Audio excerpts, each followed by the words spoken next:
Assalamu alaikum. I am Muhammad Daud Kakad. We have reached a very important part of speech of English language, that is preposition. Lesson 36, preposition. Read these sentences. There is a horse in the field. He is fond of cake. The cat jumped off the table. Sentence 1. Sentence number 1, there is a horse in the field. इस sentence में the word in shows the relation between two things, horse and field. इसमें एक word in का इस्तेमाल हुआ है जो दो चीजों horse और field के दरमियान ताल्लुक के लिए इस्तेमाल हुआ है. Sentence number 2 में he is fond of cake. The word of shows the relation between the attributes expressed by the adjective found and cake. यहाँ पे वर्ड ऑफ का इस्तेमाल इसलिए हुआ है कि वो एडजेक्टिव फाउंड के जो एट्रीब्यूट्स है उसके और केक के दरमियान रिलेशन को जाहिर करता है. जबकि sentence 3, the cat jumped off the table, इस सेंटेंस में the word of shows the relation between the action expressed by the verb jumped and the table. इसमें ऑफ का जो वर्ड है इसका इस्तेमाल इसलिए हुआ है कि ये वर्ब जंप से जो एक्शन एक्सप्रेस हुआ है और ऑब्जेक्ट टेबल, इनके दरमियान रिलेशन को जाहिर करने के लिए हुआ है. The words in, of and of are here used as prepositions. इन तीन सेंटेंसेस में इन, ऑफ और ऑफ का इस्तेमाल प्रेपोजिशन के तौर पे हुआ है. तो हम ये समझने की कोशिश करते हैं कि प्रेपोजिशन है क्या. डिफिनेशन, तारीफ प्रेपोजिशन की है. A preposition is the word place before a noun और अ प्रोनाउन. प्रेपोजिशन वो वर्ड है जो नाउन या प्रोनाउन से पहले रखा जाता है, पहले प्लेस किया जाता है, to show in what relation the person और thing denoted by it stands in regard to something else. ये जाहिर करने के लिए कि वो पर्सन या थिंग जो इससे जाहिर हुआ है, जिसकी तरफ इसने इशारा किया है, वो दूसरी चीज से किस रिलेशन में स्टैंड करता है, उसका दूसरी चीज के साथ क्या ताल्लुक बनता है. यानी प्रेपोजिशन वो नाउन या प्रोनाउन का सेंटेंस में दूसरी चीज के साथ ताल्लुक को जाहिर करता है. The word preposition means that which is placed before. Preposition का लफ्जी मतलब यह है कि that what is placed before, वो चीज जो पहले रखी गई.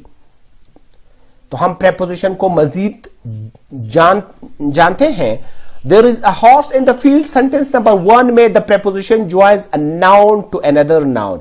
इस सेंटेंस में अगर हम देखें तो प्रेपोजिशन इन है जो कि हॉर्स और फील्ड को आपस में ज्वाइन करते, एक नाउन को दूसरे नाउन के साथ ज्वाइन करता. ये प्रेपोजिशन का एक फंक्शन हुआ.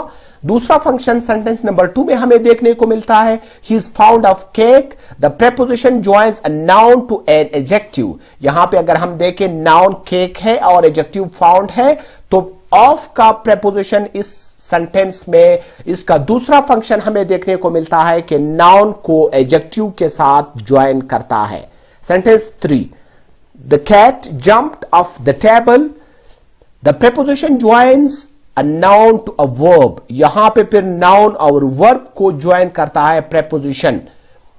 noun यहां पे table है और verb jump है, जबकि of का preposition वो इन दो को ज्वाइन करने का काम करता है. इन तीन फंक्शन से जाहिर हुआ कि preposition noun को noun के साथ ज्वाइन करता है, नाउन को एडजेक्टिव के साथ ज्वाइन करता है और नाउन को वर्ब के साथ ज्वाइन करता है. हम सिंपल प्रेपोजिशंस को देखते हैं कि सिंपल प्रेपोजिशंस क्या होते हैं. At, by, for, from, in, of, off, on, out, through, till, to, up, with. ये सिंपल प्रेपोजिशंस है जिसका इस्तेमाल सबसे ज्यादा होता है इंग्लिश लैंग्वेज में इन सिंपल प्रेपोजिशंस का. दूसरे नंबर पे हम कंपाउंड प्रेपोजिशंस को देखते हैं. About, above, across, along, among, amongst, around, before, behind, below, beneath, beside, between, beyond, inside, outside, underneath, with in, without. ये फिर कंपाउंड प्रेपोजिशंस की मिसालें हैं. और इसके बाद तीसरे नंबर पे फ्रेज प्रेपोजिशंस की कुछ मिसालें हाजिर खिदमत हैं.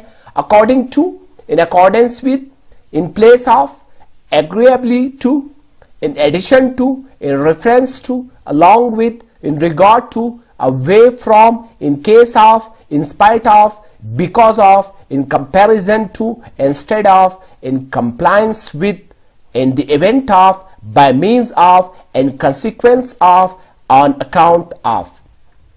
तो इस लेसन में हमने प्रेपोजिशन की डिफिनेशन को जाना कि प्रेपोजिशन है क्या, प्रेपोजिशन के फंक्शन को जाना, और साथ साथ प्रेपोजिशन की 3 kinds, simple preposition, compound prepositions और फ्रेज प्रेपोजिशंस को भी हमने जाना।